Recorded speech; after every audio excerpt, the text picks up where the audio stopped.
Ներքին գործերի նախարարության ոստիկանության բարեփոխումների իրականացման ռազմավարության շրջանակներում ստեղծվել է աշխատանքային խումբ խոշտանգումների վատ վերաբերմունքի այլ ձևերի կանխարգելման ոլորտում պետական քաղաքականության միասնականություն ապահովելու եւ առավել ընդգրկուն գործիքակազմեր մշակելու նպատակով։ Ապրիլի 25-ին տեղի է ունեցել աշխատանքային խմբի առաջին նիստը, որը վարում էր ներքին գործերի նախարարի տեղակալ Արմեն Մկրտչյանը։ Մասնակցում էին ներքին գործերի նախարարության, քննչական կոմիտեի, գլխավոր դատախազության, արտահայտության նախարարության, մարդու իրավունքների պաշտպանի գրասենյակի եւ քաղաքացիական հասարակության ներկայացուցիչներ։ Մասնակիցները քննարկել են խոշտանգումների եւ վատ վերաբերմունքի այլ ձևերի կանխարգելմանը վերաբերող մի շարք հարցեր, նախանշելով կոնկրետ լուծումներ, որոնք կնպաստեն ոլորտում ինստիտուցիոնալ բարեփոխումների կատարելուն։ Նախանշվող փոփոխությունները կհանդիսանան մարդու իրավունքները հնարավոր ոտնձգություններից պաշտպանելու գործուն միջոց, նաեւ կապահովեն անհրաժեշտ իրավական պաշտպանություն ոստիկանության ծառայողների համար նրանց գործողությունների անհարկի վիճարկման պարագայում, ստեղծելով ապացուցողական անհրաժեշտ բազա։ Աշխատանքային խմբի անդամները պայմանավորվածություն են ձեռք բերել մինչև առաջիկա հանդիպումները կրկին վերհանել կոնկրետ խնդիրներ եւ մշակել հստակ լուծումներ մարդու իրավունքների պաշտպանության երաշխիքների առավել ամրապնդման ուղղությամբ։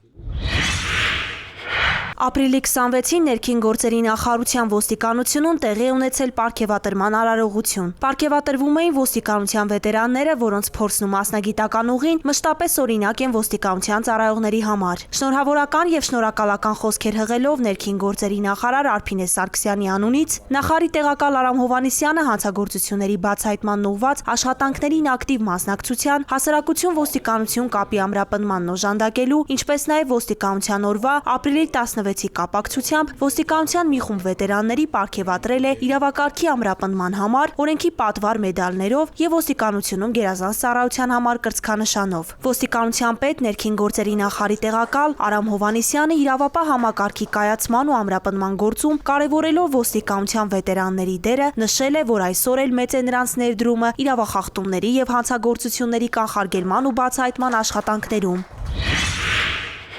Քրեական ոստիկանության Շիրակի մարզային վարչության ծառայողները ստացել էին օպերատիվ տեղեկություն, որ գյումրեցի 32-ամյա մի տղամարդ ապօրինի ձեռք է բերում եւ թաքստոցներում տեղադրելով իրացնում թմրանյութ։ Տեղեկությունը ճշտվեց, պարզվեցին նաեւ այլ հանգամանքներ եւ ապրիլի 17-ին քրեական ոստիկաններն անցան կոնկրետ գործողությունների։ Ժամը 16:20-ին 32-ամյա տղամարդն իր տնակի մոտ ձերբակալվեց եւ տեղափոխվեց վարչություն։ Նրա խուզարկությամբ հայտնաբերվեց կպչուն ժապավենով 2 փաթեթ, ըստ նրա փաթեթներում շոկո տեսակի թմրանյութ էր։ Նա ընդունեց նաեւ, որ նույն պարունակությամբ մի քանի փաթեթ արդեն տեղադրել է Գյումրի ու տարբեր վայրերում։ Տղամարդն ու կազմված փաստաթղթերը ներկայացվեցին Շիրակի մարզային քննչական վարչություն, որտեղ նախաձեռնվեց քրեական վարույթ։ Ըստ հավաստի տեղեկությունների շոկոյի փաթեթները իրացման նպատակով նրան տվել էր մեկ այլ գյումրեցի, Դաշտենցի փողոցի բնակիչ 23-ամյա երիտասարդը, որը Telegram կայքեջի միջոցով զբաղվում է թմրամիջոցների իրացմամբ։ Նրան հայտնաբերելու ուղղությամբ ձեռնարկվող միջոցառումների ընթացքում ստացվեց տեղեկություն, որ թմրանյութ ապօրինի պահող եւ օգտագործող գյումրեցի 3 երիտասարդ Telegram հավելվածի միջոցով թմրամիջոցների իրացմամբ զբաղվող 23-ամյա երիտասարդի վարձակալած մեքենայով շրջում են Գյումրիում։ Քրեական ոստիկանները համագործակցեցին մարզի պարեկների հետ եւ նույն օրը ժամը 20:35-ին Գյումրիի Շիրազի փողոցում 3 երիտասարդները ձերբակալվեցին ու ավտոմեքենայով հանդերձ տեղափոխվեցին վարչություն։ Երիտասարդների խուզարկությամբ նույնպես հայտնաբերվեց թմրանյութ։ Սրանից էլ 1 ժամ անց հերթը հասավ իրացման մեջ կասկածվող 23-ամյա երիտասարդին։ Գյումրիի Տիգրան Մեծի փողոցում նա ձերբակալվեց եւ տեղափոխվեց վարչություն։ Խուզարկությամբ նրա պայուսակում հայտնաբերվեց մարիխուանայի նմանվող զանգվածով լցված կանաչ ու դեղին կպչուն ժապավենով 19 փաթեթ, իսկ գրպաններում դեղնականաչավուն զանգվածով ու գաղտնի փականով դանակ։ Փաթեթներում եղած զանգվածների ընդհանուր քաշն ավելի քան 36 գրամ էր։ Նախաձեռնված քրեական վարույթի շրջանակներում կատարված զննության ընթացքում թմրանյութերի տեղադրմամբ զբաղվող 32-ամյա տղամարդու ցույց տված վայրերում հայտնաբերվել է շոկո տեսակի թմրամիջոցի 6 փաթեթ։ 23-ամյա եւ 32-ամյա գյումրեցիներին մեղադրանք է ներկայացվել։ Նրանք կալանավորվել են։ Քննչական գործողություններն ու օպերատիվ հետախուզական միջոցառումները շարունակվում են։ Ծանուցում ենթադրյալ հանցանքի մեջ կասկածվողը կամ մեղադրվողը համարվում է անմեղ, քանի դեռ նրա մեղավորությունը ապացուցված չէ Հայաստանի Հանրապետության քրեական դատավարության օրենսգրքով սահմանված կարգով, դատարանի օրինական ուժի մեջ մտած դատավճռով։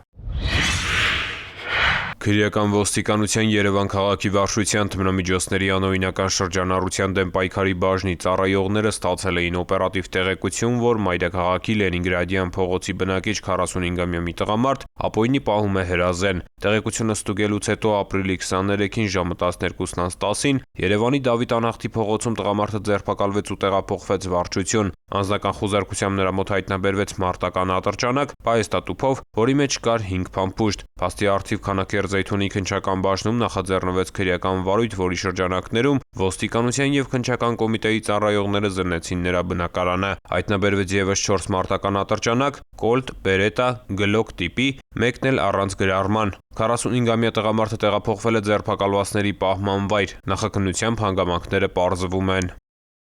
Ծանուցում ենթադրյալ հանցանքի մեջ կասկածվողը կամ մեղադրվողը համարվում է անմեղ, քանի դեռ նրա մեղավորությունը ապացուցված չէ Հայաստանի Հանրապետության քրեական դատավարության օրենսգրքով սահմանված կարգով, դատարանի օրինական ուժի մեջ մտած դատավճռով։ Բնակարանային գողության վերաբերյալ ահազանգը Գեղարքունիքի մարզի օպերատիվ կառավարման կենտրոն ստացվեց ապրիլի 18-ի ժամը 22:17-ին։ Մարզի Աստղաձոր գյուղի բնակիչը հայտնում էր, որ կոտրել են պատուհանն ու տարել ոսկեղեն։ Գեղարքունիքի քրեական ոստիկանները մեկնեցին դեպքի վայր։ Ըստ տանտիրոջ, տնից դուրս էին եկել երեկոյան ժամը 8-ին, վերադարձել 1.5 ժամ անց ու քիչ անց նկատել նախ կոտրած ապակին, ապա նաև մոտ 3 միլիոն դրամի ոսկեղենի բացակայությունը։ Մարտունու քննչական բաժնում նախաձեռնվեց քրեական վարույթ բնակարանային գողության հատկանիշներով։ Նման դեպքերում իրավապահների գործողությունների արագությունն էական նշանակություն է ունենում նաև գողոնի հայտնաբերման հարցում, կանխելով դրա իրացումը։ Գեղարքունիքի քրեական ոստիկանների վարկածը, որ այդ կարճ ժամանակում տուն մտնելն ու գողոնով հեռանալը պատահական չէր։ Նույնքան արագ պարզաբանումներից ու ճշտումներից հետո ահազանգից ընդամենը 2 ժամ անց պարզվեց բնակարանային գողությունը կատարած անձի ինքնությունը, տուժողի 34-ամյա համագյուղացին էր։ Վերջինս հայտնաբերվեց Մարտունի քաղաքում ու ձերբակալվեց։ Հետագա միջոցառումներով իրավապահներին հաջողվեց հայտնաբերել նաև գողացված ոսկեղենը, ողջ ծավալով։ 34-ամյա աստղաձորցուն մեղադրանք է ներկայացվել, նա կալանավորվել ու տեղափոխվել է քրեակատարողական հիմնարկ։ Հանգամանքները նախաքննության պարզվում են։ Ծանուցում ենթադրյալ հանցանքի մեջ կասկածվողը կամ մեղադրվողը համարվում է անմեղ, քանի դեռ նրա մեղավորությունը ապացուցված չէ Հայաստանի Հանրապետության քրեական դատավարության օրենսգրքով սահմանված կարգով, դատարանի օրինական ուժի մեջ մտած դատավճռով։ Ապրիլի 21-ից 28-ը մայրաքաղաքում իրականացված ծառայության ընթացքում Երևանի պարեկները հայտնաբերել են ճանապարհային երթևեկության կանոնների 4073 խախտում, պահպանվող հատուկ տարածք է տեղափոխվել 131 ավտոմեքենա, մասնավորապես հայտնաբերվել է ոչ ստավ վիճակում մեքենա վարող 161, առանց վարորդական իրավունքի վկայականի 297 անձ, հայտնաբերվել են հաշվառման համարնիշի հետ կապված 24, չամրակապված վարելու 574, առանց մանկական նստատեղի քարսիթի 12, վարելու ընթացքում ծխելու 303, վարելի սեռախոսից օգտվելու 244, հետիոտնի որ սահմանված վայրով անցնելու 36 եւ 1615 այլ իրավախախտում։ 135 մեքենա շահագործվել է առանց ապա պայմանագրի, 320-ը տեխնիկական զննություն չանցած, 57-ը լուսարձակների անսարքությամբ, 50-ը թաղանթապատված դիմապակիով եւ կողային ապակիներով։ Բացի այդ տարբեր կասկածանքներով ձերբակալվել ու համայնքային ոստիկանության բաժինները տարվել 92 անձ։ Նույն ժամանակահատվածում մարզերում պարեկները հայտնաբերել են ճանապարհային երթևեկության կանոնների 13960 խախտում, պահպանվող հատուկ տարածքներ տեղափոխելով 244 տրանսպորտային միջոց, հայտնաբերվել է ոչ ստավ վիճակում մեքենա վարող 234, առանց վարորդական իրավունքի վկայականի 611, կեղծ վարորդական իրավունքի վկայականով երթևեկող 2 անձ, հայտնաբերվել է նաև հաշվառման համարնիշի հետ կապված 62, չամրակապված վարելու 3229, առանց մանկական նստատեղի քարսիթի 209, վարելու ընթացքում ծխելու 379, վարելի սեռախոսից օգտվելու 523, հետիոտնի որ սահմանված վայրով անցնելու 29, արագության գերազանցման 2100 եւ 4247 այլ իրավախախտում, 408 ավտոմեքենա շահագործվել է առանց ապա պայմանագրի, 1389 տեխնիկական զննություն չանցած, 434-ը լուսարձակների անսարքությամբ, այդ թվում 9 բեռնատար, 146-ը թաղանթապատված դիմապակիով եւ կողային ապակիներով։ Բացի այդ տարբեր կասկածանքներով ձերբակալվելու համայնքային ոստիկանության բաժինները տարվել 36 անձ։